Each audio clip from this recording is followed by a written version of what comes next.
اعوذ باللہ من الشیطان الرجیم۔ میں اللہ تعالیٰ کی پناہ میں آتا ہوں شیطان مردود سے۔ بسم اللہ الرحمن الرحیم۔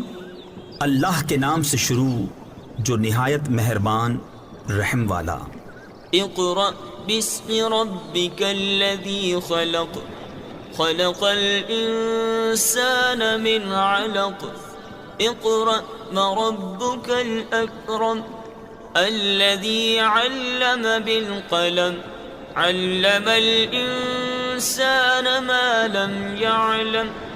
پڑھو اپنے رب کے نام سے جس نے پیدا کیا، آدمی کو خون کی پھٹک سے بنایا۔ پڑھو اور تمہارا رب ہی سب سے بڑا کریم، جس نے قلم سے لکھنا سکھایا، آدمی کو سکھایا جو نہ جانتا تھا۔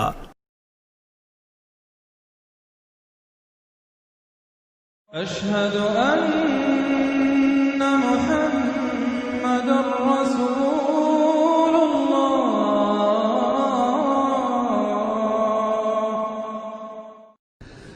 اعوذ باللہ من الشیطان الرجیم، بسم اللہ الرحمن الرحیم۔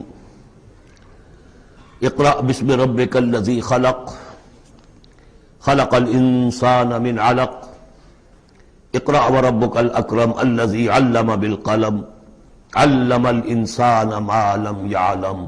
صدق اللہ العظیم۔ رب اشرح لی صدری ویسر لی امری واحلل عقدۃ من لسانی یفقہوا قولی۔ اس سے پہلے کئی مرتبہ یہ عرض کیا جا چکا ہے کہ حضور پر جو پہلی وحی آئی، تقریباً اجماع ہے اس پر کہ وہ یہ 5 آیات ہیں سورہ علق کی۔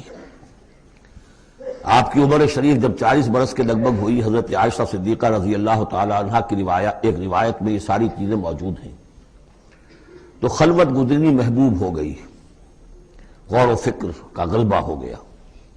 پھر آپ غار حرا میں جا کر کئی راتیں کئی دن قیام فرما ہوتے تھے، اور شارحین حدیث کا اس پر اجماع ہے کہ وہاں آپ کیا کرتے تھے؟ کان صفت و تعبدہ فی غار حرا تفکر والاعتبار، غور و فکر، سوچ بچار۔ اسی میں پھر ایک دن فرشتہ آیا ہے۔ فرشتے کا آنا اور فرشتہ کیا لے کر آیا جس پر کہ اس نے یہ کہا اقرا، پڑھو، وہ ذرا بات ہے کہ جو ذرا پیچیدہ ہے سمجھنے کی ہے، وہ عرض کروں گا آپ سے۔ روایت یہ ہے کہ فرشتے نے کہا اقرا، تو حضور نے فرمایا ما انا بقاری۔ فرشتے نے اپنے ساتھ بھینچا لگا کر سینے کے ساتھ، پھر چھوڑ دیا، کہا کہو اقرا۔ حضور نے پھر کہا میں ما انا بقاری۔ تیسری مرتبہ پھر کیا، 3 مرتبہ کرنے کے بعد پھر یہ اقرا بسم ربک الذی خلق۔ تو اس میں میرے نزدیک وہ روایت صحیح ہے کہ یہ جو پہلی وحی آئی ہے یہ ما بین النوم والیقظہ، جبکہ آپ نیم بیداری اور نیم خوابیدگی کی کیفیت میں تھے، اور فرشتہ اس وقت ایک تختی پر لکھی ہوئی یہ آیات لے کر آیا تھا۔ ورنہ ظاہر بات ہے کہ آدمی پڑھا ہوا نہ ہو، تب بھی اسی کی اپنی زبان میں کہا جا رہا ہو کہ یوں کہو، تو وہ تو کہنا مشکل نہیں تھا۔ 40 برس کی عمر تھی آپ کی، کوئی آپ بچے تو نہیں تھے، کوئی شے تھی کہ جس کو پڑھنا تھا۔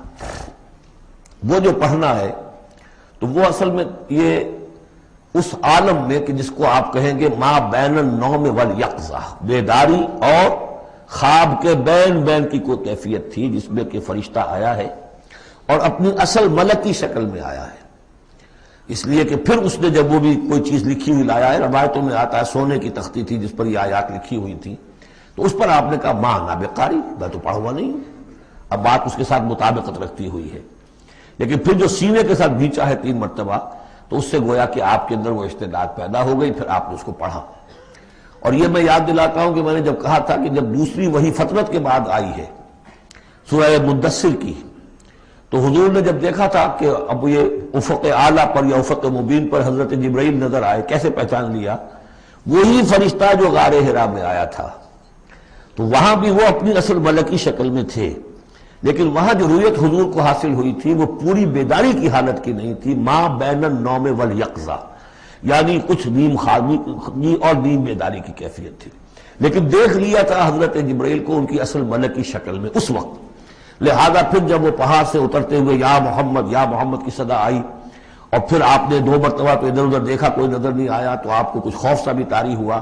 پھر اچانک نگاہ اٹھی تو دیکھا کہ وہی فرشتہ کہ وہی کے جو غار حرا میں آیا تھا، اس طرح ہے کہ آسمان زمین کے مابین افق پر، اور اس طرح سے کہ پورا افق بھر گیا۔ تو یہ ہے اس کا پس منظر۔ اقرا بسم ربک الذی خلق، پڑھو اپنے اس رب کے نام سے جس نے پیدا کیا۔ خلق الانسان من علق، انسان کو پیدا کیا اس نے اس جوں کی طرح کی چیز سے کہ جو رحم مادر میں چمٹ گئی تھی۔ اقرا وربک الاکرم، پڑھو اور تمہارا رب بہت کریم ہے، بہت کریم ہے، بہت مہربان ہے۔ الذی علم بالقلم، جس نے کہ تعلیم دی ہے قلم کے ساتھ۔ عام انسانی تعلیم قلم کے ذریعے سے ہے، حضور کے لیے قلم کے درجے میں فرشتہ ہے، فرشتے کے ذریعے سے حضور کو سکھایا گیا ہے۔ علم الانسان ما لم یعلم، اور انسان کو سکھایا ہے جو کچھ کہ وہ نہیں جانتا تھا۔ اس وحی سے، جیسا کہ میں نے بارہا عرض کیا ہے، اب 25واں 26واں دن ہے آج، کہ اس سے آپ کی نبوت کا ظہور ہو گیا۔ نبی تو پیدائشی طور پر نبی ہوتا ہے، لیکن اس کا ظہور ہوا ہے اس وحی کے ساتھ۔ البتہ اس میں کوئی تبلیغ کا حکم نہیں ہے، وہ تو پھر جب وہ وحی آئی ہے، جب کہ فرشتے کو دیکھا ہے افق اعلیٰ پر، افق مبین پر، اس کے بعد جب گھر گئے ہیں اور پھر آپ کمبل اوڑھ کر لیٹ گئے ہیں، دہشت کی کیفیت طاری تھی، پھر وہ سورہ مدثر کی آیات نازل ہوئیں